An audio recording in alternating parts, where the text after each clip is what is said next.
this is a welcome development. They went all night, led by Harry Reid and Senator Ed Markey in the U.S. Senate, making statements about the documentation for climate change, often called global warming, and the need for congressional action. But it's got to go way beyond that.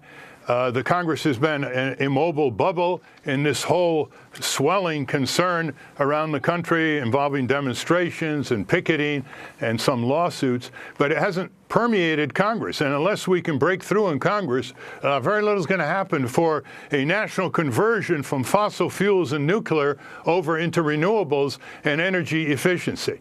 And the second point is this, that when you have very affluent people like George Soros, Tom Steyer, and Al Gore, who are really out front warning about climate change. When you have them, they've got to come and build a very powerful external lobby on Congress, where you have 100 professionals, scientists, lawyers, organizers, public relations specialists descend on Congress every day in every member's office, in the corridors, in the cafeterias, building a concern here. And if that doesn't occur, it doesn't matter how many demonstrations around the country are going to occur. There may be a few bits of progress here and there in state capitals, but the main blockage is Congress, which is in a bubble. It's in a deadlock now, and we're going to ask some of these affluent environmentalists to ante up and start a brand new group so that Congress is literally as overwhelmed by people on this issue as they have been overwhelmed by the drug industry or the real estate industry or the oil industry. Ralph, in this unprecedented action to promote climate action in the Senate, it took more than 3 hours for the first raising of the issue of the Keystone XL pipeline, which many environmentalists link to the issue of climate change. Democrat Senator Tim Kaine of Virginia made the demand saying, why would we embrace tar sands oil and backslide to a dirtier tomorrow? Well, I think because the senators are concerned that some senators up for re-election in the Democratic category are going to be disadvantaged if the Senate Democrats make a big issue of the XL pipeline. And I think the other read is that a lot of these senators think that President Obama is going to approve it. You know, half of the pipeline is already built in the southern sector. They've got the pipe, piled up, ready to go. And it doesn't look good for turning that pipeline down, but you never know what can happen. I want to ask you about the behavior of U.S. regulators in the days after the meltdown at the Fukushima Daiichi nuclear power station, which happened 3 years ago this week in Japan following a massive earthquake and tsunami. Internal emails revealed by NBC News show the Nuclear Regulatory Commission made a concerted effort to downplay the potential of a similar crisis occurring on U.S. soil. The campaign included refusing to answer media questions on disaster preparedness, spinning journalists on key data, and even hiding Japanese engineers from reporters visiting the Nuclear Regulatory Commission in Maryland. An email from NRC Public Affairs Director Elliot Brenner, dated March 11, 2011, read, quote, while one reporter knows or has guessed that there are Japanese here in our ops center in communication with their home authorities, we will not make them available and we will not volunteer their presence. The effort came despite widespread internal doubts over the safety of aging U.S. plants.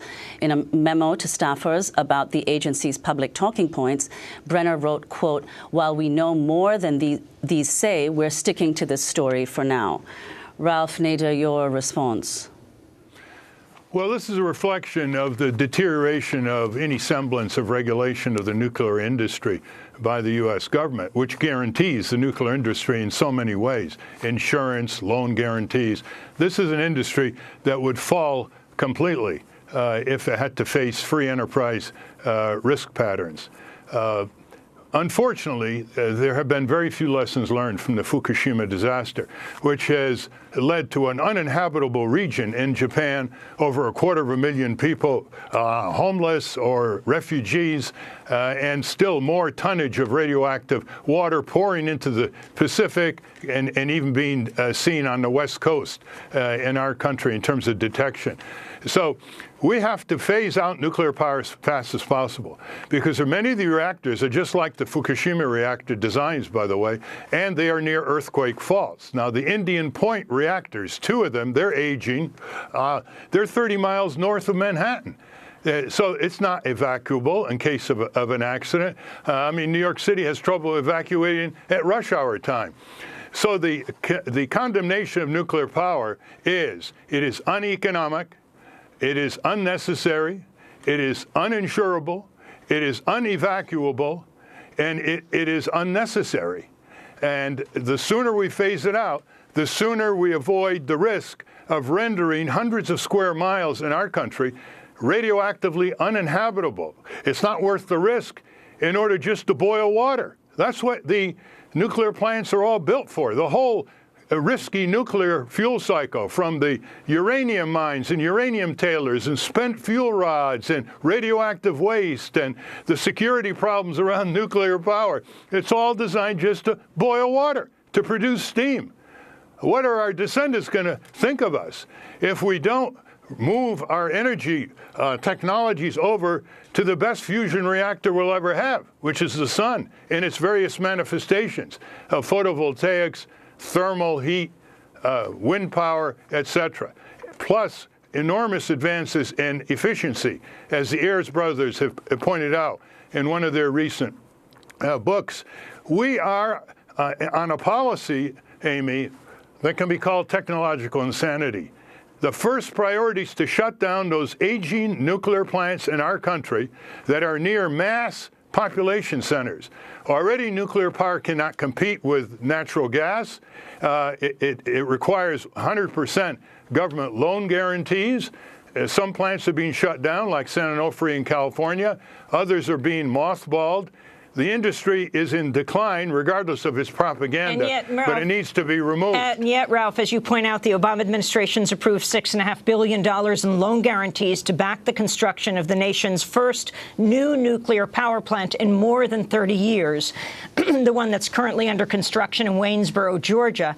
The announcement coming as the administration investigated a radioactive leak at a nuclear waste site in New Mexico at the WIPP site. Why is President Obama doing something that Bush never would have dared to because of the backlash he would have faced, which is push forward on this new construction for the first time in almost 40 years? Because his energy policy, number one, is cowardly. He's wedded to this all of the above, you know, coal, nuclear, solar, conservation, oil, gas. Not all energy systems are the same, as we all know. They have different consequences, different prices, different disrespect or respect for posterity.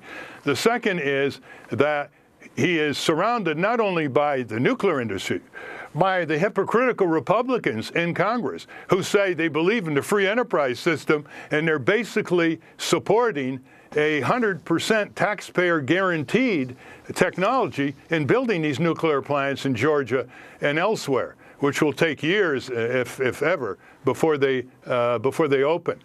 So Barack Obama is stuck with this all of the above. He's got to get out of it if he believes in the national security of the United States. Nuclear power and nuclear power hazards and risks, spent fuel rods and pools around these plants, and just the very risk itself in case of an earthquake or other disaster is a major national security peril. A major national security peril, and Barack Obama's got to face up to it. Finally, Ralph, the issue of minimum wage. Do you support President Obama and his push to increase it and the executive order that would pay at least federal workers $10.10? No, because it's too small. I support a really ambitious goal. Listen to this to show you how far we've gone backwards into the future. Giving 30 million workers a wage today equivalent to what workers made in 1968, adjusted for inflation, would be $10.90 an hour. That's 30 million workers will get a raise. They'll spend the money. It'll be an economic stimulus. We'll bring it up to, Ontario or other Western countries that are way ahead of us in minimum wage.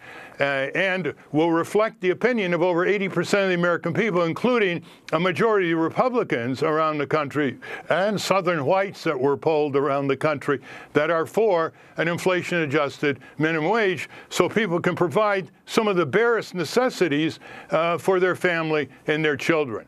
So President Obama's 10-10 over 3 years, mind you, it doesn't kick in totally until 2017 or so, is not enough, because by the time that comes, the 10-10 is not worth 10-10. It'll be further eroded by inflation. I think California is going to lead the way with conservative run-ons who's in the process of putting on the ballot a $12 California minimum wage. And his argument from a conservative point of view, to show you how we're seeing a left-right coalition on this issue, as well as others, as reflected in my new book, his argument is the more people get the wage they deserve, given the huge wage increases for the bosses of these corporations, $10,000, $11,000 an hour for the head of Walmart, the less they will have to rely on food stamps, housing assistance, Medicare, and other public welfare support. So from a conservative point of view, people are saying this is good because it saves taxpayers' dollars. Taxpayers should not subsidize the wages of Walmart workers. Walmart should pay workers at least what Walmart workers got 46 years ago, adjusted for inflation. Our website is timefororaise.org for more details. And I might say it's easier than we think, Amy. It's really easier than we think to turn this country around on one issue after another. Less than 25,000 people in the last year and a half, some of them picketing McDonald's and Walmart, some of them doing research, some of them writing articles, some of them lobbying state legislatures, City Hall, and Congress, have turned the minimum wage into what is now the #1 economic policy advocacy for the Democratic Party, putting the Republicans on the defensive. Just 25,000 people, less than the population of Torrington, Connecticut. I want to convey it's easier than we think to turn our country around, whether it's energy, whether it's anti-poverty, whether it's tax reform, whether it's electoral reform. Stop thinking we're powerless. We start with our Constitution, we the people. It doesn't start with we the corporation. Corporations are never mentioned in the Constitution. Why are they ruling us?